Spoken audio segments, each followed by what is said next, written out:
प्रदेश की नई कार्यकारिणी को लेकर। जी जी जी। नई कार्यकारिणी का गठन हुआ है, तो नहीं लगता है प्रदेश की जो पदों की नियुक्तियां हुई हैं उनमें कुछ ऐसे चेहरे हैं जो पैरासूट लेवल के नेता हैं?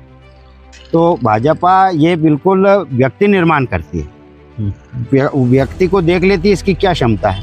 तो आप जिसको पैरासूट से मान रहे हैं उसकी उतनी क्षमता है, वो वहाँ काम कर रहा था तो अपने से हो सकता है टच नहीं हुआ हो। मुख्यमंत्री मोहन यादव जब से मुख्यमंत्री बने हैं तो भाजपा में कहीं ना कहीं गुटबाजी देखने को मिली है। तो ये छोटी मोटी चीजें हैं, ऐसी गुटबाजी वाला तो कोई ऐसा विषय है नहीं। मुख्यमंत्री मोहन यादव बने, कुछ नेता भले सामने नहीं लेकिन पीठ पीछे से कुछ ऐसे कारनामे करते हैं कि उससे साफ जाहिर हो जाता है कि गुटबाजी। तमाम खबरें भी देखने को मिली होंगी इस तरीके की, आपने भी देखी होंगी। आप उसको गुटबाजी का भाव मानते होंगे, लेकिन वो थोड़ी बहुत तनिक समय के लिए पीड़ा रहती है व्यक्ति की, क्योंकि व्यक्ति के मनुष्य जीवन है, विचार तो होते हैं। अब भारतीय जनता पार्टी का परिवार बहुत बड़ा हो गया है, तो कहीं ना कहीं छोटी मोटी ये चीज़ें होती है जो विपक्ष के लोग जो हैं उसको गुटबाजी का नाम दे देते हैं। तो आपको नहीं लगता है कि सिंधिया जी से आपके पिताजी की करीबी थी लेकिन आपसे दूरियां? नहीं नहीं नहीं, ऐसा नहीं है। सिंधिया जी से तो हमारे पारिवारिक संबंध रहे, महाराज जी के पास जाते हैं या महाराज जी से मुलाकात होती है तो उतना ही प्यार, उतना ही स्नेह उनका हमें मिलता है, सम्मान भी मिलता है। हाँ, ये एक अलग बात है कि महाराज का थोड़ा मतलब राष्ट्र में काम लेवल रहता है। मैं भी शुरू से भाजपा में सक्रिय रहा, तो पार्टी कहीं ना कहीं काम पे लगा के रखती है, जितना समय दे पाते हैं। इस वजह से हो सकता है उतना समय मैं दे नहीं पा रहा हूँ। चर्चा करते हैं भारतीय जनता पार्टी के विकास पर। जी। शिक्षा, स्वास्थ्य, रोजगार, इन जो नए हॉस्पिटल बने हैं, मेडिकल कॉलेज बने हैं, और भाजपा की सरकार, केंद्र सरकार ने एक सबसे बड़ी सौगात दी है, आयुष्मान कार्ड, जो गरीब लोगों के लिए और आवश्यक बंधुओं के लिए जो जरूरी था। अब शिक्षा की जब आप बात कर रहे हैं तो शिक्षा में मैं आपको बता दूं कि भाजपा की सरकार में शिक्षा की व्यवस्थाएं भी इतनी दुरुस्त की है कि स्कूल भवन का तो निर्माण हुआ ही है जी। नए नए अभी हमारी भाजपा सरकार में बहुत सारी भर्तियां भी हुई है। जो स्कूल थे उनको आधुनिक बनाया गया, जो सरकारी स्कूल है आधुनिक बनाया गया, और ऐसा प्रेरित किया जाता है कि अधिक से अधिक लोग वहाँ पढ़े। दूसरी बात, जो प्राइवेट स्तर पर जो स्कूल डालते हैं लोग, उसमें भी हमारी भाजपा सरकार ने 25% 30% कोटा उन लोगों के लिए रख रखा है जो अपने सक्षम में कम है, उनकी अपने बच्चों को अच्छी पढ़ाई नहीं करा सकते, उनके लिए कोटा ड्यू है सरकारी स्कूल में, वो प्राइवेट स्कूलों में। ये तो भाजपा ने जो ड्यू किया है ठीक है, ये हमने स्वीकार किया। शिक्षा की भी बात मैंने स्वीकार की, लेकिन आपको नहीं लगता है जिस तरीके से भाजपा योजनाएं चलाती हैं जमीनी स्तर पर बच्चों को उस तरीके का लाभ नहीं मिलता है? ऐसे अधिकारियों को बिठाया है जो तत्काल अनदेखी करने वाले व्यक्ति पर एक्शन ले रहा है।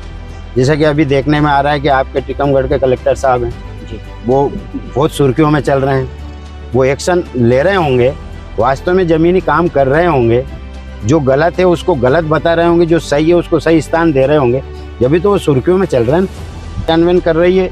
आपने जब रोजगार की बात करी है तो मैं उसमें माननीय मोदी जी द्वारा, हमारे वरिष्ठ नेतृत्व द्वारा अभी तक 10 लाख से भी अधिक रोजगार दिए। तो 2002 में तो शायद आपका जन्म हुआ होगा जी। अब आपसे भी 7 साल बड़ी उम्र का व्यक्ति नहीं जानता है कि मेरा मध्य प्रदेश कैसा था। अब तो उसको हरा ही हरा दिखता है, बड़ी बड़ी बिल्डिंगें दिखती है, बड़े बड़े ब्रिज दिखते हैं। तो फिर वो कौन लोग होते हैं जो सड़कों पर नजर आते हैं? नमस्कार, आप देख रहे हैं अपडेट इंडिया और मैं हूं आपके साथ उवेश। इस वक्त मैं मौजूद हूं भोपाल नगरी में, और भोपाल नगरी में आज हमारे साथ मौजूद हैं ब्यावरा पूर्व विधायक कुंवर जगन्नाथ सिंह के पुत्र लखन सिंह दांगी जी, जो प्रदेश में मंत्री के रूप में नियुक्त है। चलिए हम इनसे चर्चा करेंगे और कैसे कई मुद्दों को लेकर बात करेंगे, पार्टी से लेकर जमीनी स्तर तक की चर्चा करेंगे। हमारे साथ मौजूद हैं लखन सिंह दांगी जी। भाई साहब, आपका बहुत बहुत स्वागत है। स्वागत वंदन, और आपका भी स्वागत है पत्रकार भाई। भाई साहब, हम शुरुआत किसी भी कार्यक्रम की करते हैं तो जो हमारे कार्यक्रम में मौजूदा शख्सियत होती है उसके जीवन परिचय से शुरुआत करते हैं। तो मैं चाहता हूं कि आपके जीवन परिचय पर प्रकाश डाला जाए कि पढ़ाई आपने कहाँ से की, बचपन आपका कहाँ बीता गुजरा, और इसके बाद पॉलिटिक्स में कदम कैसे रखा गया? मेरा बचपन, मेरा जन्म विधानसभा ब्यावरा, जिला राजगढ़ जी में हुआ, और पढ़ाई मैंने राजनीतिक करने के बाद में एमए एलएलबी की है, और मेरा पूरा जीवन सेवा भाव में ही निकला है। और आप जो राजनीति की बात कर रहे हैं जी, तो राजनीति परिवार में मेरा जन्म हुआ जी मेरे पिताजी पूर्व विधायक कुंवर जगन्नाथ सिंह जी हैं, तो अब राजनीतिक जीवन काल से ही हैं, प्रारंभ से ही जी। रग रग में बसी है सेवा करने का भाव। आगे कदम बढ़ाते हैं कि पॉलिटिक्स में आपने कदम तो रखा, लेकिन ऐसा क्या कि भाजपा ही आपने पार्टी चुनी? कांग्रेस भी है, समाजवादी पार्टी भी है और अन्य दल भी हैं, भाजपा ही क्यों? हर दल की अलग अलग नीति और अलग अलग रीति रहती है, हर दल के अलग अलग विचार होते हैं, अलग अलग उस पे सिद्धांतों पे काम करती है। भारतीय जनता पार्टी मैंने नहीं चुनी, मेरे पिताजी ने चुनी जी। जनसंघ से मेरे पिताजी विधायक रहे। हमारे जो महाराज साहब हैं श्रीमंत राजमाता जी सिंधिया, जिन्हें जब कुछ पार्टी उस वर्तमान समय में सरकारों में थी, उनके विचार और उनके काम से जब जनता दुखी होने लगी जी, भारत के, मध्य प्रदेश के और हमारे क्षेत्र के लोग परेशान होने लगे जी, असुविधाएं होने लगी, तो राजमाता सिंधिया जी ने, और अभी जो वर्तमान में भाजपा में जो वरिष्ठ लोग हैं वर्तमान में अभी है भी सही, और इस वट वृक्ष को खड़ा करके वो ईश्वर लोक को चले गए। इन सब लोगों ने मिलकर प्रारंभ में जब जनसंघ का निर्माण करा, तो हमारे पिताजी भी उस समय चुनाव लड़े और अच्छे मतों से जीते। तो भाजपा की नीति और रीति जो अच्छी है, भाजपा की जो पंच निष्ठाएं हैं, वो हमारे देश के ऊपर ज़रूरी है काम करने के लिए, क्योंकि हमारा देश धर्मनिरपेक्ष देश है। हमारे देश में हर धर्म का व्यक्ति निवास करता है, और भाजपा चाहती है कि हर धर्म के व्यक्ति को, हर वर्ग के लोगों को अपना सम्मान मिलना चाहिए, अपना अधिकार मिलना चाहिए। और आपने देखा भी होगा कि पिछले 2002 के बाद अपने मध्य प्रदेश में जब भाजपा की सरकार आई,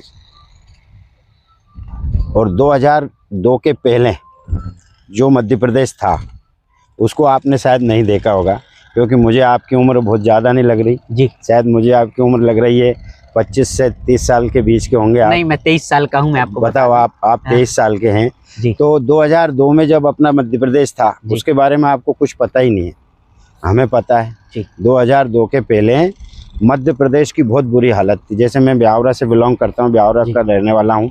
ब्यावरा से भोपाल की दूरी लगभग 112-15 किलोमीटर है। वहाँ पर जब मेरा गांव है बालचिड़ी, वहाँ जब देहात में जब रास्ते नहीं थे, रोड नहीं थे, कच्चे रास्ते थे, उस रास्ते पे जो हमारी प्रेग्नेंट बहनें होती है और भी बुजुर्ग लोग जो ख़राब बीमारियों से जूझते थे, जैसे तैसे ब्यावरा लेके आते थे। ब्यावरा में स्वास्थ्य का कोई सही वो नहीं था जी। तो तत्कालीन उनको प्रेग्नेंट बहनों को भोपाल रेफर कर दिया जाता था।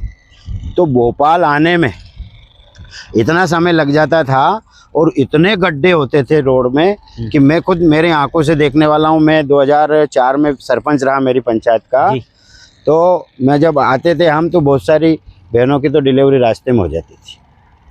तो बीजेपी आपने बोला, प्रश्न तो था कि ये अच्छी क्यों लगी, तो बीजेपी इसलिए अच्छी लगी। तो मतलब आपका कहना ये है कि भाजपा जो है विकास की नैया बहा रही है, इसलिए आपको भाजपा पसंद है और अपने सिद्धांतों पर चलने वाली पार्टी। बिल्कुल, भाजपा पंचनिष्ठ जो भाजपा की है उस पर चल रही है और उस पर काम चरेवेती काम चल रहा है। क्योंकि मैंने अभी जो आपको उदाहरण दिया 2003 के पहले का, 2 के पहले का, जब आप आज 23 वर्ष आपकी उम्र है, तो 2002 में तो शायद आपका जन्म हुआ होगा जी। अब आपसे भी 7 साल बड़ी उम्र का व्यक्ति नहीं जानता है कि मेरा मध्य प्रदेश कैसा था। अब तो उसको हरा ही हरा दिखता है, बड़ी बड़ी बिल्डिंगें दिखती है, बड़े बड़े ब्रिज दिखते हैं। हम विकास की बात करेंगे, मुद्दों पर चर्चा करेंगे जी। लेकिन आपने जैसा सिंधिया जी के घराने की चर्चा की, जी। पिताजी से संबंध और करीबी बताई है, तो आपको नहीं लगता है कि सिंधिया जी से आपके पिताजी की करीबी थी लेकिन आपसे दूरियां? नहीं नहीं नहीं, ऐसा नहीं है।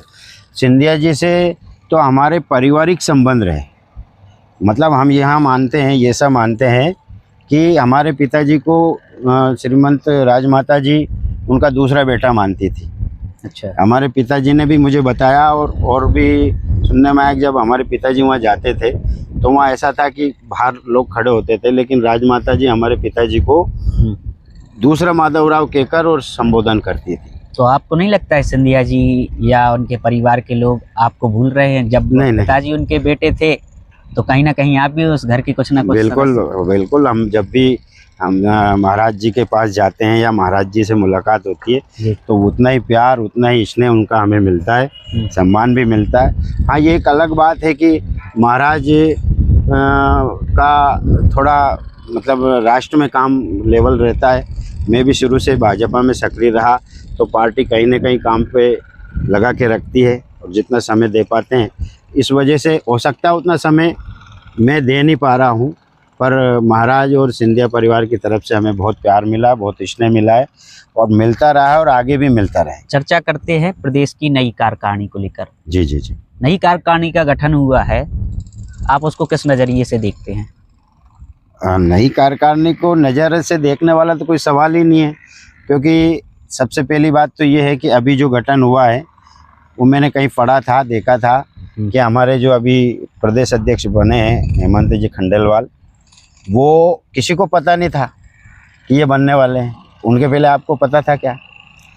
तो वो बने, क्योंकि भाजपा एक ऐसी पार्टी है कि जो कार्यकर्ता होता है, काम करने वाला व्यक्ति होता है, या भाजपा की पंच निष्ठाओं पर विश्वास रखकर काम करने वाला होता है, वो चाहे घर में अंदर भी बैठा हो तो उसको उठा कर लाती है और उसको काम सौंपती है। और जब हेमंत खंडेलवाल जी को काम सौंपा तो उनने भी अपनी पूरी तीव्रता दिखाई और उनने बहुत कम समय में प्रदेश की घोषणाएं करी, प्रदेश टीम बनाई। आपको नहीं लगता है प्रदेश की जो पदों की नियुक्तियां हुई हैं उनमें कुछ ऐसे चेहरे हैं जो पैरासूट लेवल के नेता हैं, जमीनी स्तर के, पार्टी संगठन स्तर के नेता? नहीं नहीं नहीं, ऐसा आप सोचते हैं, ऐसा नहीं है। कि वो एक अलग बात है कि क्या है कि जैसे भाजपा जिसको जहाँ जो जिसके लायक होता है, जिसके जितनी क्षमता होती है उसको वैसा काम मिलता है जी। ये आप भी जानते हैं, जैसे एक पिता के 4 पुत्र हैं, जिसकी जितनी क्षमता होगी उसको उस हिसाब का काम वो देखता है। तो भाजपा ये बिल्कुल व्यक्ति निर्माण करती है, व्यक्ति को देख लेती है इसकी क्या क्षमता है। तो आप जिसको पैरासूट से मान रहे हैं उसकी उतनी क्षमता है, वो वहाँ काम कर रहा था तो अपने से हो सकता है टच नहीं हुआ हो, लेकिन ऐसा नहीं वो कहीं अलग से उठा के लेके उसको आया। जहाँ जिसकी ज़रूरत थी वहाँ वह काम कर रहा था। आज भाजपा के वरिष्ठ नेतृत्व को लगा कि यार नहीं, इनकी यहाँ ज़रूरत है, तो आज उनको यहाँ बुलाया है। आपको पता होगा कि भाजपा का ऐसा सिद्धांत है कि जो आज प्रदेश अध्यक्ष है, जिसका संबोधन सामने बैठ के जनता सुनती है, कल वही व्यक्ति जब नया प्रदेश अध्यक्ष बनेगा तो वो सामने बैठ के सुनेगा। तो पैरासूट वाला ऐसा कोई विषय भाजपा में मुझे लगता नहीं है। तमाम तरीके की खबरें चलती हैं। मुख्यमंत्री मोहन यादव जब से मुख्यमंत्री बने हैं तो भाजपा में कहीं ना कहीं गुटबाजी देखने को मिली है, तमाम खबरें चल रही हैं, आप इसको लेकर क्या कहेंगे? नहीं, आपको ऐसा लगता होगा, देखो क्या है कि जिस वृक्ष में अधिक पेड़ फल लगे हों, पत्थर उसको ही मारे जाते हैं। जैसे आम का वृक्ष है, उसमें फल लगे हैं तो हर व्यक्ति चाहेगा कि इसमें से आम मुझे मिल जाए, तो वो उसको कैसे हासिल करेगा? आप पेड़ पे चढ़ के एक आम तो तोड़ नहीं पाओगे जी। तो कोई पत्थर मार रहा है, कोई लकड़ी मार रहा है। तो मतलब मैं ये कहना चाह रहा हूँ कि उस पेड़ को अधिक पत्थर झेलने पड़ते हैं जिसमें मीठे और अच्छे फल लगे हों। नीम के वृक्ष में या बमूल के वृक्ष में कभी आपने पत्थर मारते नहीं देखा हो। तो ये छोटी मोटी चीज़ें हैं, ऐसी गुटबाजी वाला तो कोई ऐसा विषय है नहीं। आप मोहन यादव जी का अगर जो गुटबाजी वाला आप अगर जो विषय बोलते हैं, कुछ नेता मतलब कहने का ये था कि मुख्यमंत्री मोहन यादव बने, कुछ नेता भले सामने नहीं लेकिन पीठ पीछे से कुछ ऐसे कारनामे करते हैं कि उससे साफ जाहिर हो जाता है कि गुटबाजी। तमाम खबरें भी देखने को मिली होंगी इस तरीके की, आपने भी देखी होंगी। देखो क्या है कि कभी कभी थोड़ी सी आदमी की व्यक्तिगत इच्छाएं जब प्रकट हो जाती है जी। या व्यक्ति को कभी ऐसा लगता है कि यार ये चीज़ मुझे मिलना चाहिए थी, मुझे नहीं मिली, तो एक उसको अपन ऐसा ने आप उसको गुटबाजी का भाव मानते होंगे, लेकिन वो थोड़ी बहुत तनिक समय के लिए पीड़ा रहती है व्यक्ति की, जो करता है, क्योंकि व्यक्ति के मनुष्य जीवन है, विचार तो होते हैं, बहुत सारी चीज़ें प्राप्त करने की इच्छाएं भी होती है, सोचता भी है। अब एक चीज़ है, मान लो मुख्यमंत्री बने हैं डॉक्टर मोहन यादव जी, तो और भी बहुत सारे लोग इस दौड़ में थे, लेकिन किसी एक व्यक्ति को सम्मान उसका मिल गया तो बाकी के उससे लोग क्या है कि उस चीज़ को एक्सेप्ट करते हैं। परिवार जैसा ही है, और अब भारतीय जनता पार्टी का परिवार बहुत बड़ा हो गया है। तो बहुत बड़ा जब परिवार होता है, विस्तार परिवार का हो जाता है, राष्ट्रीय और अंतर्राष्ट्रीय लेवल पर जब उसका विस्तार हो जाता है, तो कहीं ना कहीं छोटी मोटी ये चीज़ें होती है जो विपक्ष के लोग जो हैं उसको गुटबाजी का नाम दे देते हैं या असंतोष का नाम दे देते हैं, पर ऐसा कुछ नहीं। चर्चा करते हैं भारतीय जनता पार्टी के विकास पर। जी। शिक्षा, स्वास्थ्य, रोजगार। जी। भारतीय जनता पार्टी की क्या योजना है, क्योंकि खबरें कुछ उलट देखने को मिलती हैं। खबरें आपको क्या दिखती है ये तो अब आप जाने, पर अपन शुरुआत में प्रारंभ में बात करें, आपने जैसे 3 चीज़ों पे बात की है, रोजगार, स्वास्थ्य और शिक्षा। तो रोजगार की, मैं ब्यावरा से बिलोंग करता हूँ, राजगढ़ ज़िले से। 2002 के पहले मेरे पूरे राजगढ़ ज़िले से और ब्यावरा से लोग पलायन करते थे, और छोटी मात्रा में पलायन नहीं करते थे, बहुत बड़ी मात्रा में पलायन करते थे। हमारे राजगढ़ ज़िले में बहुत सारे ऐसे गांव हैं जिनमें 60% ताले लग जाते थे और लोग रोजगार के लिए, अपने जीवन यापन के लिए बाहर चले जाते थे। 2002 के बाद मध्य प्रदेश ने जैसे तिरुगति से विकास करा, फिर उसके बाद जब केंद्र में मोदी जी की सरकार बनी, मोदी जी ने हमारे राजगढ़ ज़िले में बहुत बड़ी मात्रा में बड़े बड़े 4 डैम बनवाए। इतनी बड़ी मात्रा में बनवाए कि देखते देखते 2014 से आज 2025 लगभग 10 साल अपन मान के चलें जी। 10 साल में इतना तेज गति से विकास हुआ है कि पूरा क्षेत्र हरियाली से भर गया, सारा संपूर्ण पलायन समाप्त हो गया। अब हमारे राजगढ़ ज़िले से कोई पलायन नहीं करता है। वो एक अलग बात है, कोई शिक्षित बंदा है, शिक्षित परिवार है, उसका कहीं दूसरी जगह जॉब मिला है या कहीं नौकरी चाकरी हुई है, तो वो जाता है उसकी सुविधा से, पर रोजगार की वजह से, जीवन यापन करने की वजह से पलायन समाप्त कोई कर रहा है, ये सब हमारे यहाँ ख़त्म हो गया।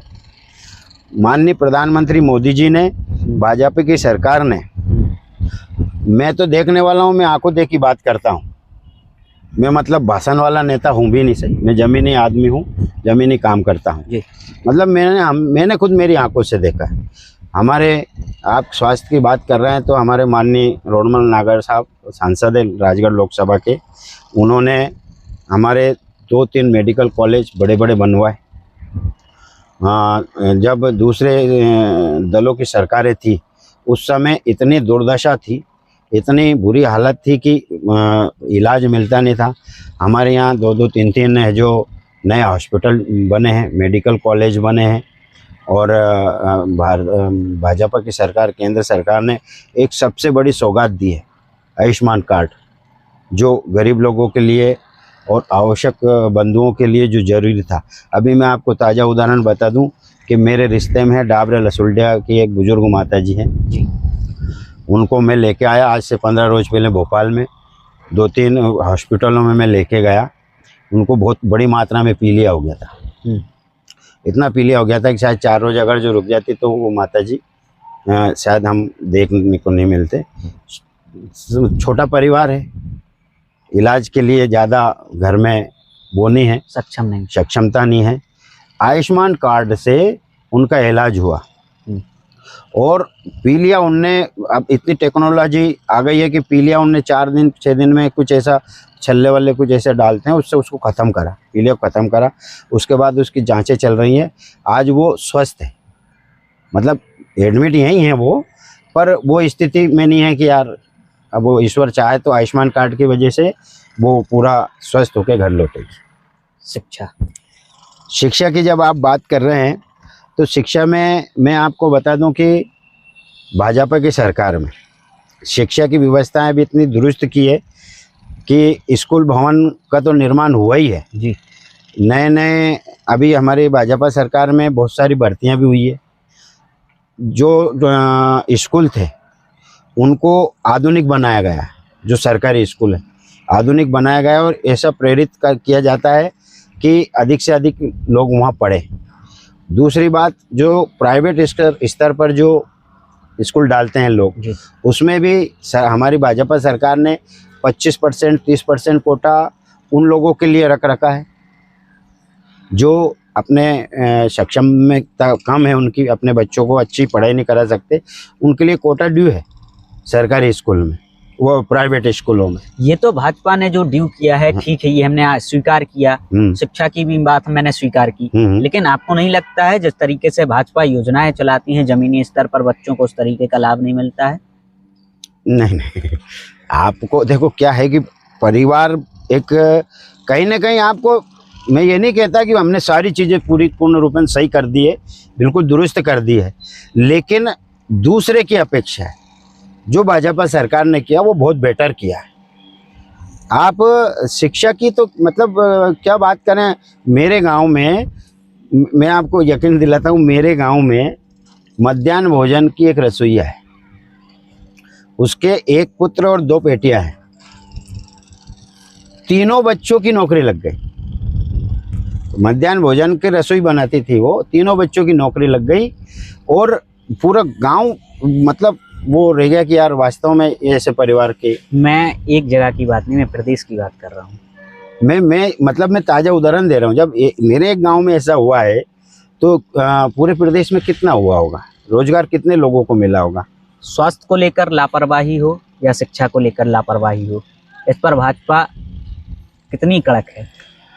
देखो, भाजपा इतनी कड़क है कि अभी भाजपा सरकार ने अभी वर्तमान में ऐसे अधिकारियों की नियुक्तियां की है जो काम करने वाले, और ऐसे अधिकारियों को उनको डिमोस किया है जो उस पर ध्यान नहीं दे रहे थे। ऐसे अधिकारियों को पहुंचाया है, बिठाया है कि जो वास्तव में शिक्षा और स्वास्थ्य में मतलब अनदेखी कर रहे हैं या ध्यान नहीं दे रहे हैं भाजपा की या जनता की आवश्यकताओं को पूरा नहीं कर पा रहे हैं, तो ऐसे अधिकारियों को बिठाया है जो तत्काल अनदेखी करने वाले व्यक्ति पर एक्शन ले रहा है।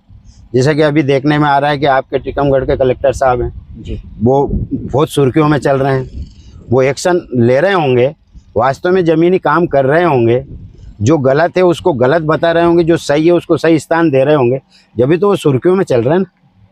तो आपका कहने का मतलब ये है कि भाजपा अफसरों को बिठा रही है और कार्रवाइयां भी करा रही है, मतलब आप यही कहना चाह रहे हैं कि भाजपा अपनी योजनाओं को बखूबी क्रियान्वयन कर रही है? बिल्कुल क्रियान्वयन कर रही है। आपने जब रोजगार की बात करी है तो मैंने अभी एक आंकड़ा मैंने देखा था कहीं, शायद वो मैंने सहेजा भी था।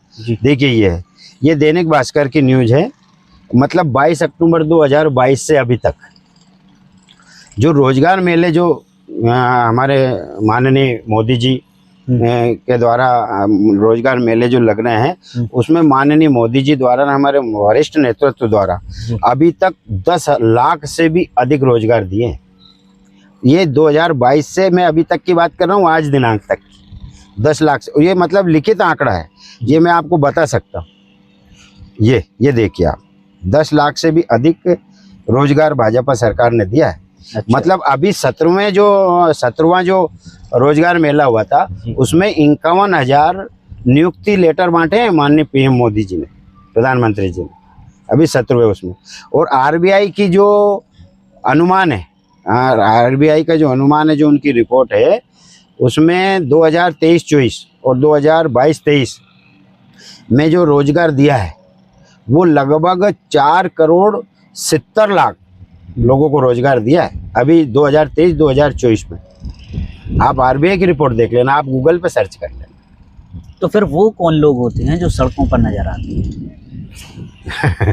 मैंने क्या बोला आपसे कि अपना भारत अनेकता में एकता वाला देश है, और जब भगवान श्री राम वनवास गए और वनवास पूरे 14 वर्ष का पूर्ण करके और इतने कष्ट सहन करके वापस आए, उसके बाद में भी भगवान श्री राम के ऊपर और माता सीता के ऊपर एक व्यक्ति ऐसा था जिसने लाछन लगा दिया था। ये विपक्ष का काम है। विपक्ष के पास कुछ बचा ही नहीं है ना, वो बस यही इधर उधर के अंधे की बातें करते हैं। हम तो आंकड़ा के साथ आपसे बात कर रहे हैं। मैं डंके की चोट आपसे कह रहा हूँ। दैनिक भास्कर की रिपोर्ट आप उठा के देखिए, उसने खुद है जो ये छापा है। आरबीआई की रिपोर्ट आप गूगल में सर्च कर लीजिए, उसमें स्पष्ट रूप से आपको देखने को मिलेगा।